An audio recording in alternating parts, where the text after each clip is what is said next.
하겠습니다. 다니엘서 1장 8절에서 21절까지의 말씀입니다. 다니엘서 1장 8절에서 21절까지의 말씀 우리 함께 교독하시고 21절 함께 봉독하겠습니다. 다니엘은 뜻을 정하여 왕의 음식과 그가 마시는 포도주로 자기를 더럽히지 아니하리라 하고 자기를 더럽히지 아니하도록 환관장에게 구하니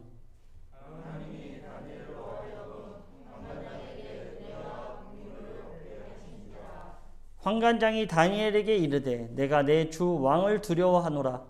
그가 너희 먹을 것과 너희 마실 것을 지정하셨거늘 너희의 얼굴이 초췌하여 같은 또래의 소녀들만 못한 것을 그가 보게 할 것이 무엇이냐. 그렇게 되면 너희 때문에 내 머리가 왕 앞에서 위태롭게 되리라 하니라.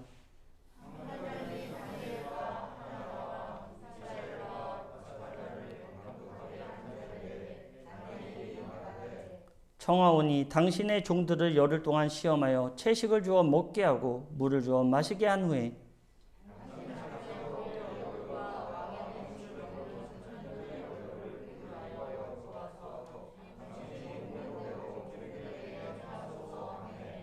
그가 그들의 말을 따라 열흘 동안 시험하더니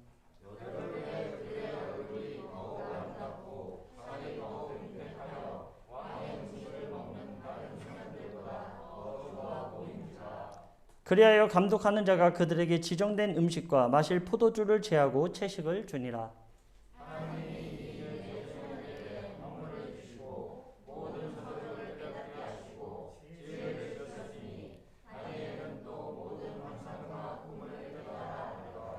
왕이 말한 대로 그들을 불러들일 기한이 찼으므로 환관장이 그들을 느부갓네살 앞으로 데리고 가니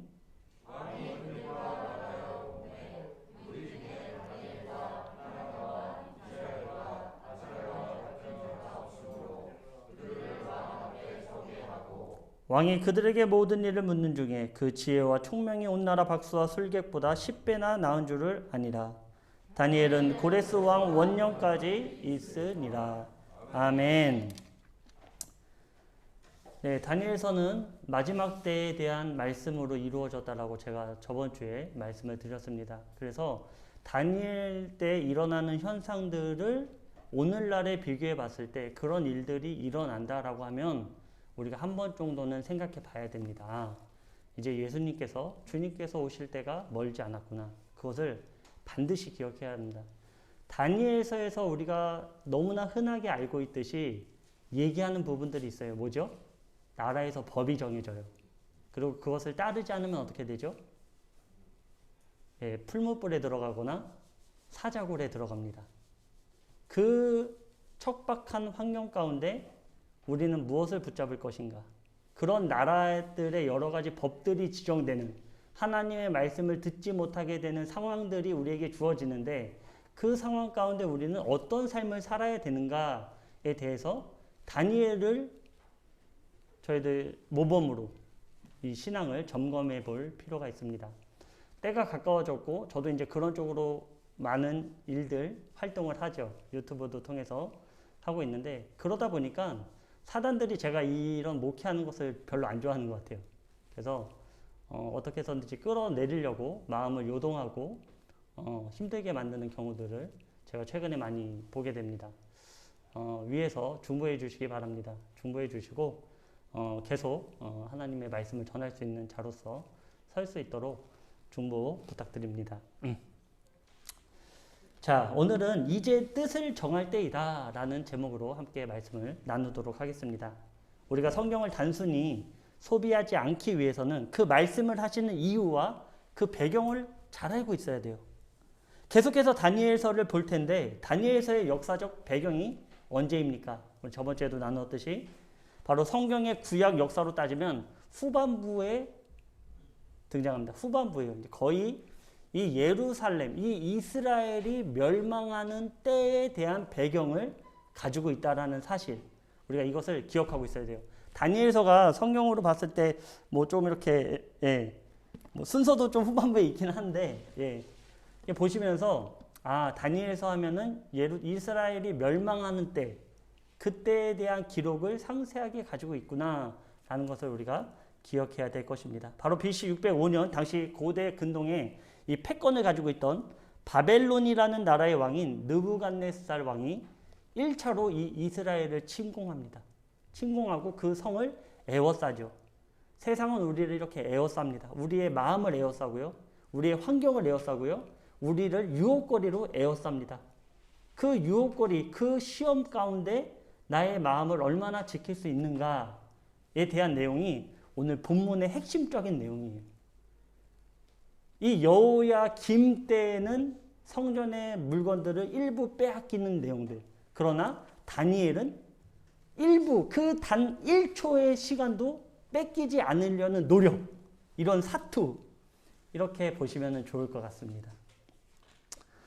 바로 이 포위하면서 포로로 끌려가면서 1차로 포로로 끌려가면서 예루살렘의 멸망이 시작됐구나라는 것을 알아야 돼요. 이 나라에 대한 멸망이 시작될 때에 어떤 현상들이 이들에게 계속 주어지는가, 우리들에게 어떤 현상들이 계속해서 주어지는가, 우리는 정말 정신을 차리고 깨어서 말씀에 반응해야 될 것입니다.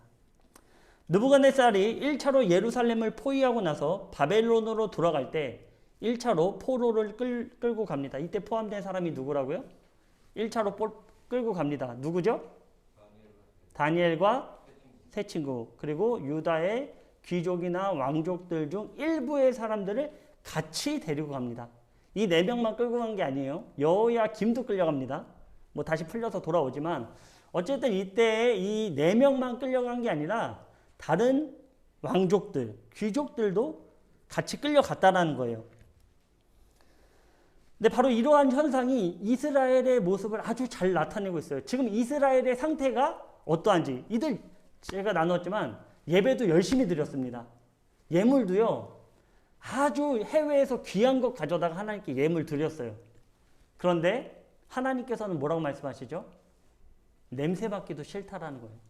너희들이 이렇게 너희들의 중심이 세워져 있지 않는 상태에서의 예배, 중심이 세워져 있지 않는 상태에서의 예물은 내가 받지 않겠다라는 거예요. 그래서 요즘 이런 얘기들 많잖아요. 아, 교회가 이거 헌금 받으려고 기어코 그냥 현장 예배 한다. 이런 의심이 드는 마음이 있다면 예물 드릴 필요가 없어요. 제가 다시 한번 말씀드리지만 우리가 모여서 예배 드리는 것은 헌금 내려고 모여서 예배 드리는 건 절대 아닙니다. 그런 마음이 1%라도 생긴다면 예물 드리지 마세요. 예물 드리지 말고 나와서 예배 드리시기 바랍니다. 왜 세상이 그렇게 돌아가는가? 뭐 교회 문제겠죠. 타락의 문제겠죠. 이런 문제들이 왜 일어났는가를 지금 다니엘서는 우리에게 말하고 있는 것입니다. 제가 이따 나누도록 하겠습니다. 그러니까 그런 신앙의 상태가 됐더니 이 대표적인 예가 무엇입니까? 여호야김이요, 하나님의 신앙을 떠나버려요. 첫 번째로 말씀을 듣지 않습니다. 우리가 일주일간 성경 말씀 열심히 보시는 분 계십니까? 정말 묵상하면서 읽는 걸로 끝내지 말고 정말 이게 어떤 말씀인가 막 유튜브도 찾아보면서 막 묵상하고 매일 기도하고 거의 없죠. 그러면 주일날이라도 와서 이 말씀 들어야 돼요. 말씀 들어야 돼요, 우리가. 근데 이 말씀을 듣지 않는 상태가 됐더니 여호야김이 어떻게 됩니까? 하나님의 말씀, 온전한 말씀이 들려지는 때에 면도칼을 가지고 그 두루마리를 베버리고 옆에 있는 화롯불로 그 말씀을 던져버립니다. 불태워버려요. 귓등으로도 듣지 않는 그 상태. 그 상태가 됐더니 에어싸임이 당하고 유혹거리가 우리에게 찾아오고 어려움이 우리를 찾아오고 하나님의 말씀에 깨어있지 않으니까 내 마음이 요동하는 거예요.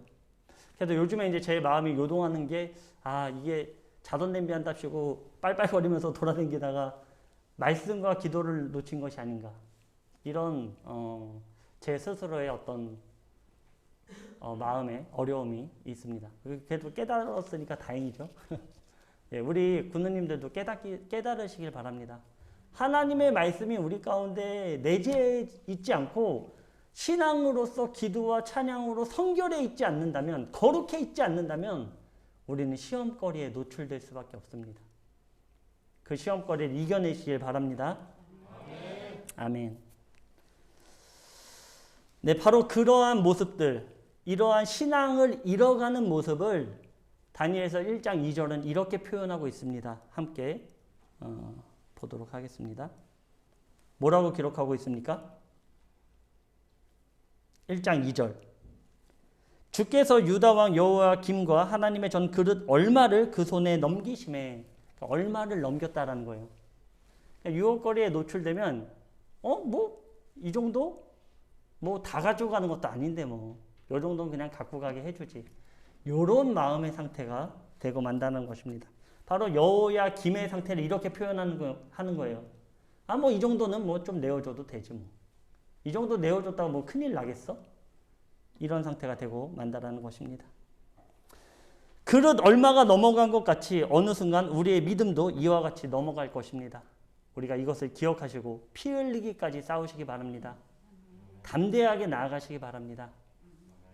피 흘리기 싸운다는 것은 여러분 지금 괴롭고 고통스러운 일이 있습니까? 그것과 싸우는 거예요. 나 이길 수 있을까? 두렵습니다. 하지만 그 시간에 하나님께 의지하시기 바랍니다. 근데 하나님께 기도하는 것까지도 막아버려요. 사단은. 못하게 만들어요. 무릎 꿇으면 자꾸 딴 생각을 넣어주고 자꾸 그것에 대해 두려움을 넣어주고 자꾸 그것에 대한 안 좋은 결과를 우리에게 허락해주고 그 순간에도 무릎 꿇으시기를 주님의 이름으로 축원드립니다. 다니엘과 하나냐, 미사엘, 아사랴는 1차 침공 때 바벨론으로 끌려갔습니다. 그러나 이들만 끌려간 것이 아니라고 제가 말씀드렸습니다. 많은 숫자는 아니지만 왕족과 귀족들 몇 사람을 더 끌고 간 것입니다. 그리고 이들은 포로로 끌려온 직후부터 왕같은 대접을 받아요. 포로인데 왕같은 대접을 받습니다. 우리가 여기서 구속사와 심판사를 반드시 알아야 돼요. 포로로 끌려갔지만 왕족의 삶을 살아간다는 것. 하나님의 부르심은 1차, 2차, 3차로 이어질 것입니다. 1차 때는 극소수의 강력한 귀족들만 하나님의 부르심을 받게 될 것입니다. 왜냐? 제가 저번주에도 말씀드렸지만 그만큼 강력하게 싸움을 해야 되거든요. 천상의 청소를 해야 되거든요. 예수님과 같이. 그 내용이 다니엘서에 잘 기록되어 있어요. 어떤 내용이죠? 어떤 내용이죠? 다니엘이 예레미야서를 읽고 기도를 합니다. 근데 응답이 바로 이루어졌어요. 근데 응답이 바로 옵니까? 그거에 대해서 말해주고 있는 거예요. 천상을 관리하는 악의 세력들이 존재하고 있다라는 것을 얘기하고 있습니다. 네가 기도했을 때 하나님께서 그 기도를 들으시고 응답을 내려주시는데 악한 천사가 나를 막아서 너에게 오는데 시간이 걸렸다. 이런 얘기를 하고 있는 거예요. 이러한 천상에서의 악한 세력들에 대한 내용도 다니엘서는 우리에게 표면적으로 이야기를 해주고 있다는 것입니다. 당시 바벨론의 뛰어난 학문과 언어를 배우게 되었고 왕이 먹는 음식을 먹게 되었습니다. 왜냐하면 느부갓네살은 이들에게 철저한 교육과 세뇌를 통해 3년 후 바벨론의 일꾼으로 사용하고자 했기 때문입니다. 그러기에 무엇까지 했습니까? 바로 자신들의 정체성을 나타내는 이름을 바꿔버린 거예요. 민족성에 대한 이름을 바꿨다라는 것, 창실 개명을 했다라는 것은 이제 제가 안진영으로 살아가는 것이 아니라 미야모토로 살아가야 된다라는 거예요. 내 이름조차도 말하지 못하는 한글로 쓰여진 아름다운 나의 참된 의미를 잃어버리고 야마모토. 지금 우리말로 하면 야마모토는 3번이죠. 3번. 3번으로 살아가야 돼요. 3번.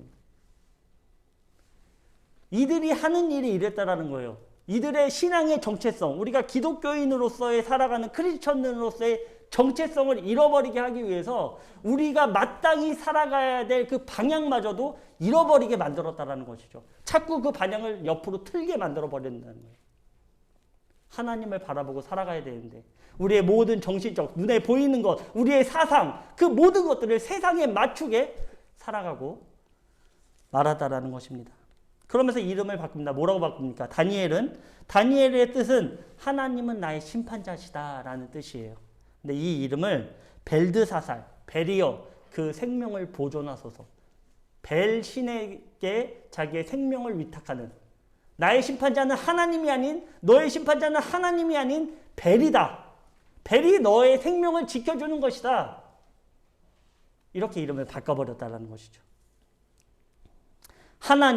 하나님은 자비롭다를 사드락, 마르둑의 명령으로 라는 이름으로 바꿨습니다. 마르둑이 너에게 명령할 것이다. 바꿨다는 것이죠. 미사엘, 하나님과 같은 분이 누구인가? 이 이름을 어떻게 바꿉니까? 메삭, 아쿠신 같은 분이 어디 있으랴? 아사랴, 하나님께서 도우신다. 이 이름을 아벤느고, 느고의 종입니다. 느고신의 종입니다. 바로 느고의 종입니다. 이 나보폴라살, 느부갓네살의 종입니다. 이렇게 이름을 바꿔버렸다는 거예요. 하나님을 바라보는 그 모든 이름의 신앙에서 이름을 바꿔서 세상을 의지하게 만든 것이 바로 사단들의 역할입니다. 자, 이름까지도 타의적으로 바뀌어버렸습니다. 그러니까 우리가 자의적으로 선택하는 부분도 있지만 타의적으로 선택되어지는 부분들도 반드시 있어요. 그런 부분 가운데에서도 나의 정체성을 어떻게 지켜내고 살아갈 것인가? 이것이 오늘 우리에게 주는 교훈입니다. 하나님을 바라보는 모든 신앙을 바벨론의 화려함으로 바꾸고자 한 것이죠. 이러한 일들은 오늘날에도 계속해서 일어나고 있습니다. 하나님을 바라보는 신앙을 자꾸 세상의 화려함으로 돌리려는 그 시도 앞에 담대하시길 주님의 이름으로 축원드립니다. 그럼 이들만 이름을 바꾸고 왕 같은 대접을 받았을까요? 그렇지 않죠. 이들 외에 끌려온 모든 왕족과 귀족들도 같은 대우를 받습니다. 하지만 이들은 그 이름조차도 거론되지 않습니다. 무슨 얘기죠? 같이 끌려온 사람들은 어떻게 됐다는 거죠? 뜻을 정하지 않았다는 거예요. 그냥 세월에 흘러가는 대로 내 마음이 가는 대로 그대로 놔둬버렸다는 거예요. 정신 차려야 되는데 나는 유대인인데 나는 끌려온 포로인데 나의 민족성은 이스라엘에 있는데 이것을 잊어버리고 그냥 흘러가는 대로 내 마음이 향하는 대로 내 눈에 보기에 좋은 대로 떠내려 가버렸다는 것입니다. 이들은 성경에 이름조차도 등장하지 않습니다. 다니엘서 1장 6절입니다. 그들 가운데는 유다 자손 곧 다니엘과 하나냐와 미사엘과 아사랴가 있었더니 그들 가운데 있었다는 것이죠. 성경은 다니엘과 세 친구를 제외한 다른 인물들은 왜 기록하지 않았을까요? 그 이유가 8절에 기록되고 있습니다. 다니엘은 뜻을 정하여 왕의 음식과 그가 마시는 포도주로 자기를 더럽히지 아니하리라 하고 자기를 더럽히지 아니하도록 환관장에게 구하니. 아멘. 다니엘과 그 친구들은 어쩔 수 없는 환경에 놓이지만 그 가운데서도 하나님께 정한 마음을 놓지 않고 오히려 그 뜻을 더욱 굳건히 붙잡습니다.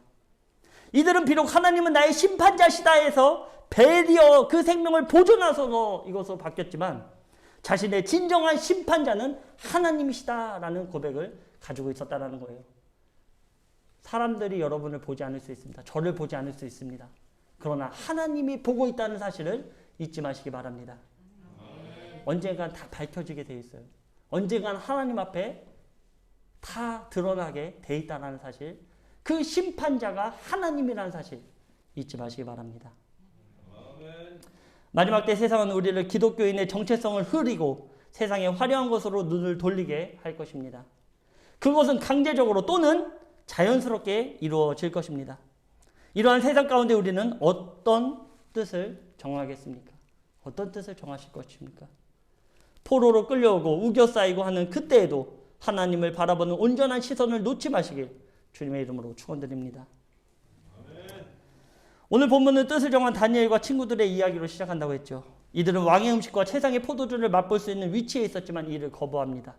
우리는 단순히 음식인데 왜 그것을 거부하는가로 볼 수 있겠지만 이들로 봤을 때는 그렇지 않습니다. 이 음식은요, 당시에 이 왕이 먹는 음식은 마루둑 신에게 바쳐지고 나서 그 바쳐진 재물이 음식으로, 왕의 음식으로 오는 거예요.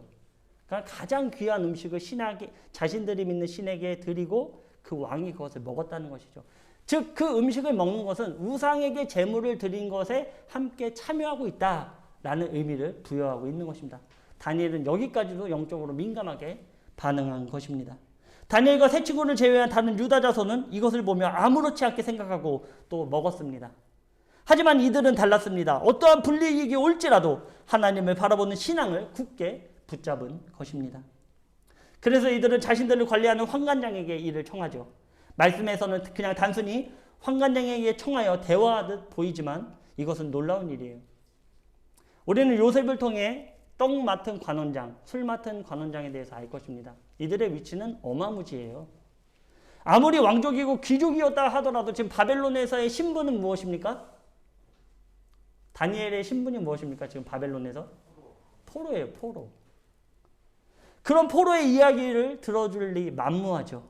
오히려 왕이 명령한 것을 지키지 않았기 때문에 이런 요청을 해왔을 때 어떻게 하겠습니까?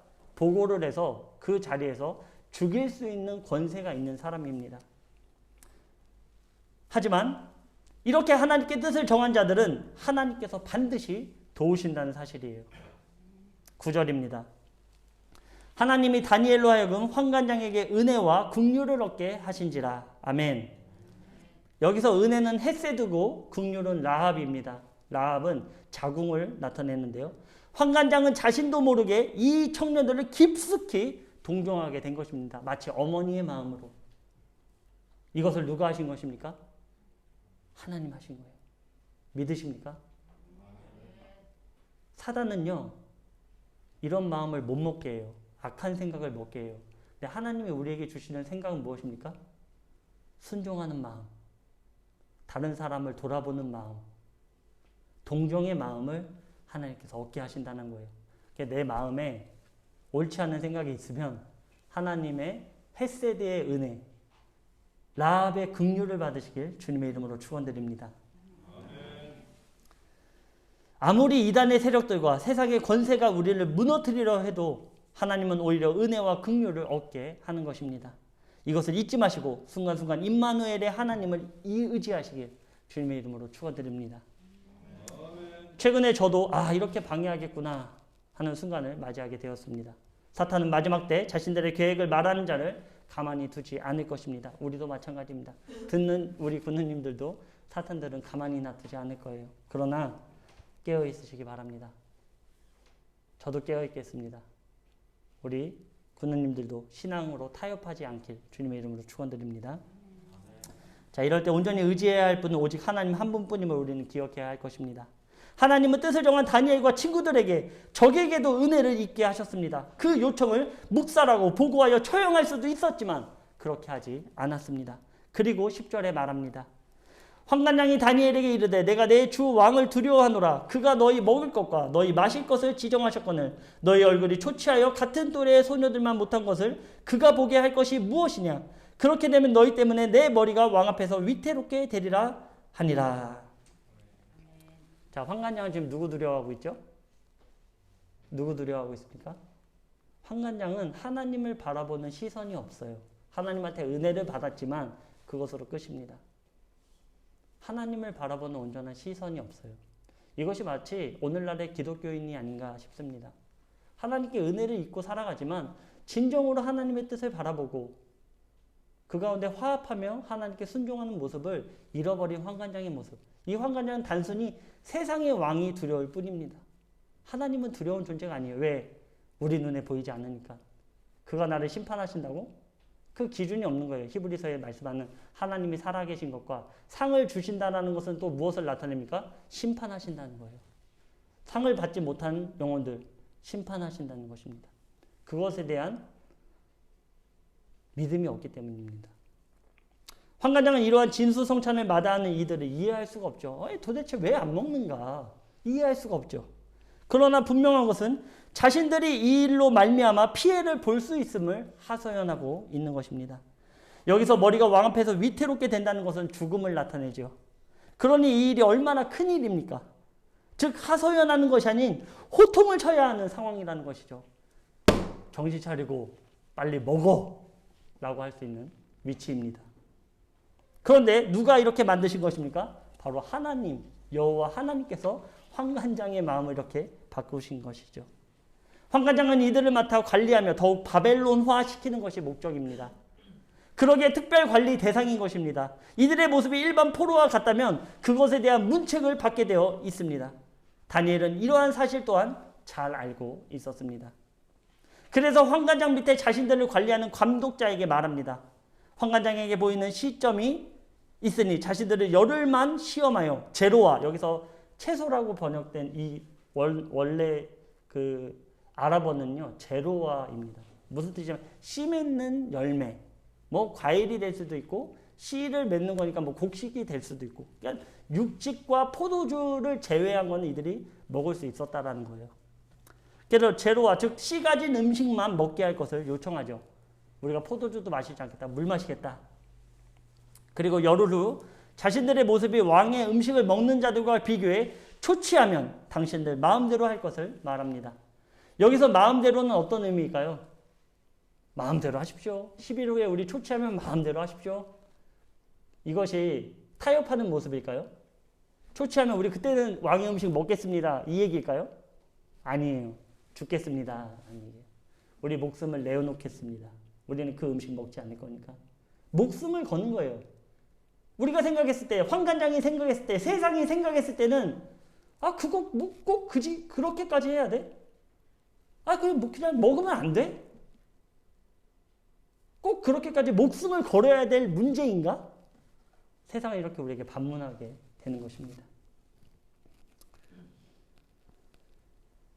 그러나 사소한 것을 놓치면 많은 것을 잃게 됩니다. 성직자들도 마찬가지죠. 누가 처음부터 돈을 사랑하고 음란을 따랐겠습니까? 이렇게 조금 저렇게 조금 받다 보니 물질이 우상이 되고 젊은 친구들과 한두 시간 단둘이 시간을 보내다 보니 음란에 빠지고 만 것입니다. 우리는 이렇게까지 민감하게 생각하나 생각할 수도 있죠. 그러나 대답은 네입니다. right. 그게 맞습니다. 하나님 앞에 그게 맞는 거예요. 그 자리를 떠나서 그 자리를 만들지 않고 타협의 순간에 하나님께 마음을 돌리는 그것이 우리에게 필요하다는 거예요. 그래서 조금씩 내어준다는 것은 마음이 싹트고 있다는 것이고 그 싹을 잘라버리지 않고 그 싹을 키우고 있는 노력을 하고 있다는 것과 같습니다. 바로 다니엘 1장 2절의 내용처럼 성전의 그릇 얼마를 잃으면 모든 것을 잃기 시작하는 때라는 것을 우리에게 보여주고 있는 것입니다. 바로 여호야김의 상태, 하나님께 바로 서 있지 않는 여호야김의 상태와 하나님께 바로 서 있는 다니엘의 상태를 우리에게 말씀하고 있는 것입니다. 하나님께 한번 신뢰를 잃으면 죄의 종노릇하게 되어 있습니다. 그것이 진리예요. 이렇게까지 해야 돼? 그렇게까지 해야 합니다. 사소한 것이라도 지키려는 다니엘의 신앙이 하나님을 기쁘시게 한다는 사실을 반드시 잊지 마시고 기억하시길 주님의 이름으로 축원드립니다. 다니엘은 감독자와 환관장을 생각합니다. 독단적으로 막무가내로 하지 않습니다. 독단적 막무가내로 하면 저는 한 인물이 떠오릅니다. 정관웅 목사와 사랑제일교회가 떠오릅니다. 사랑이 제일인데 사랑을 찾아볼 수 없는 교회의 모습, 이미 세상에서 타락해버리고 질타를 받는 모습, 현대 기독교상을 아주 잘 보여주고 있는 것입니다. 하나님을 섬긴다고 하면서 악한 말을 하고 누군가를 비방하는 것, 하나님이 절대로 기뻐하지 않으십니다.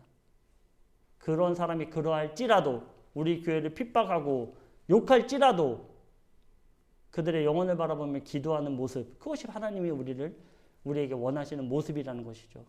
절대 그들과 싸우고 죽창을 들고 화염병을 던지고 하나님께서 기뻐하시지 않는 모습입니다. 억울할 수 있어요. 그러나 스데반도 억울한 환경 가운데 저들을 축복한 것입니다. 돌로 맞을 이유가 없어요. 돌을 맞으면서도 저들을 축복합니다. 그것이 바로 우리들의 모습이 되어야 된다는 것. 힘들죠. 어렵죠. 저도 어려워요. 저도 힘들고 저도 사람입니다. 그런데 노력하도록 하겠습니다. 우리 군우님들도 같이 노력해 주시길 바랍니다. 자, 그리고 열흘이 지났습니다. 그 모습이 어떠합니까? 기한이 있어요. 걱정하지 마십시오. 성경에 보면요, 항상 그 기한이 있어요. 끝나는 기한. 내년에는 코로나가 종식될 걸 믿습니다. 아멘. 네, 15절입니다.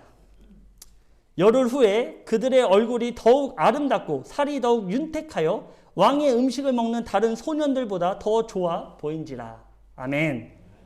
이것이 하나님의 능력이에요. 이것이 하나님을 심판자로 둔 사람들의 나타나는 하나님의 능력입니다. 나에게 왜 이런 능력이 나타나지 않지? 나 스스로 생각해 보시길 바랍니다. 왜 나타나지 않을까? 이유는 분명합니다.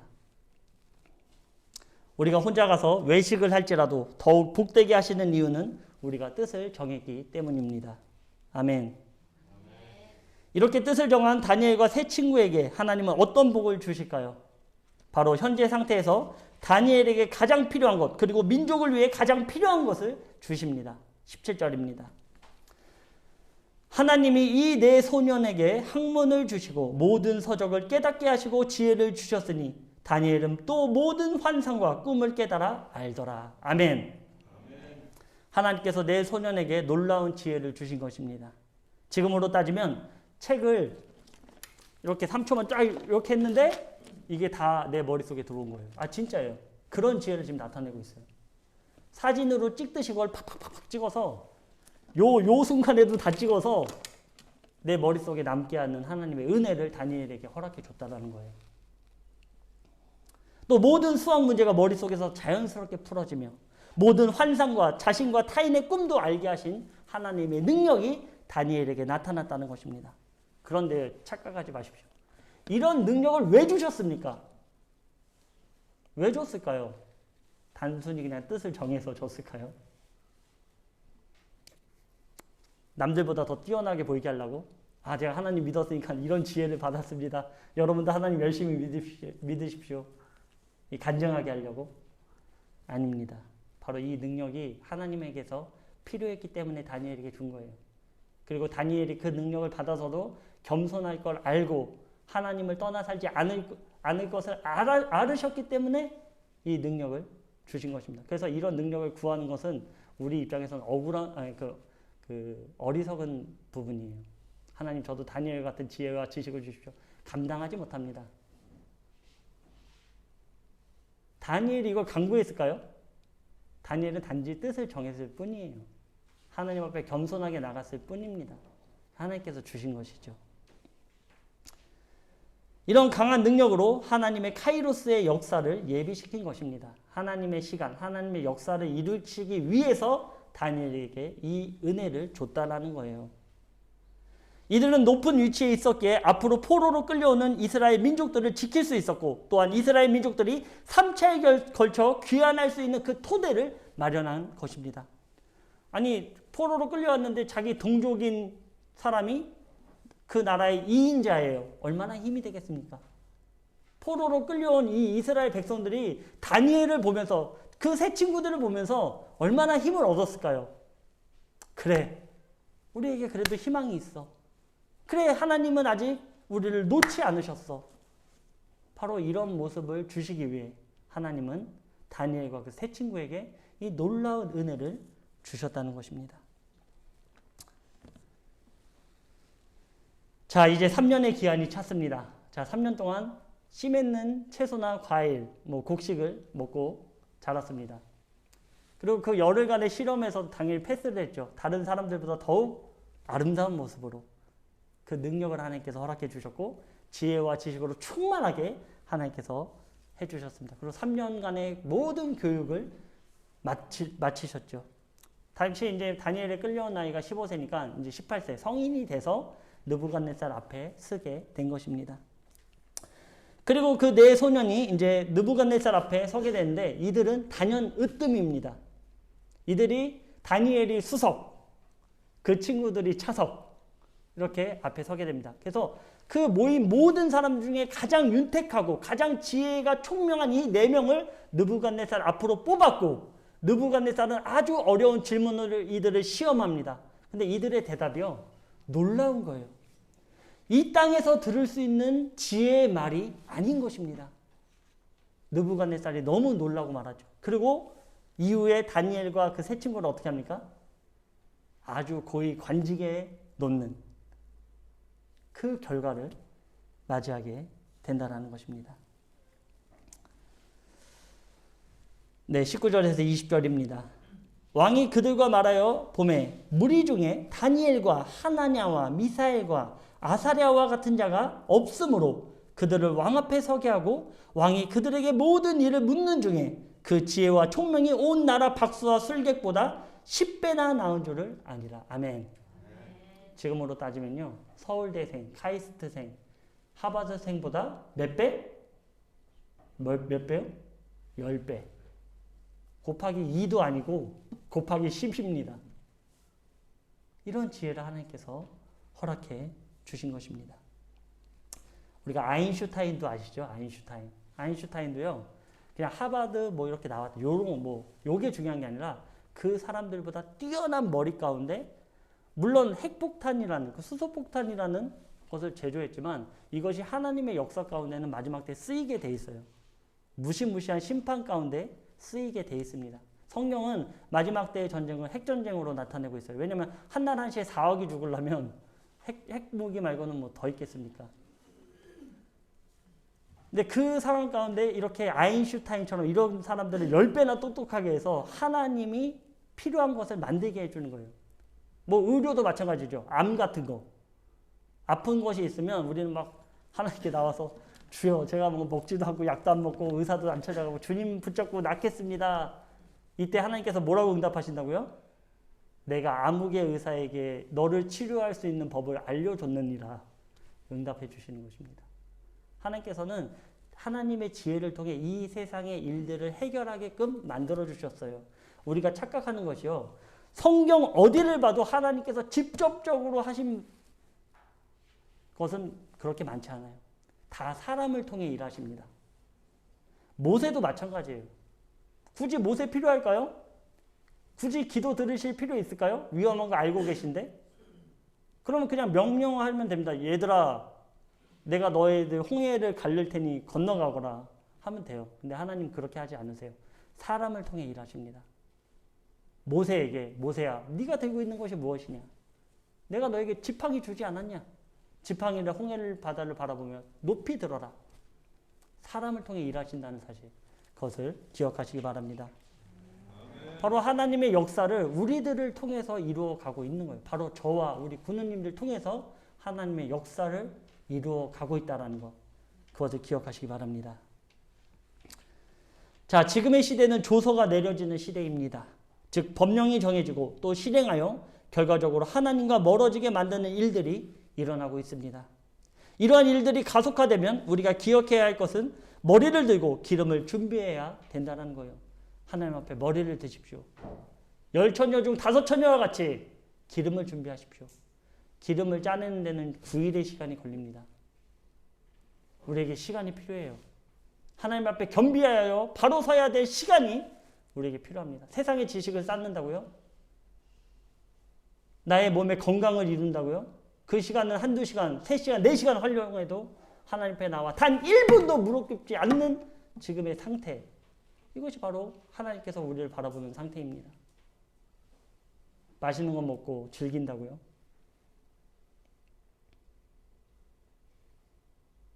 정말 심각한 상태예요.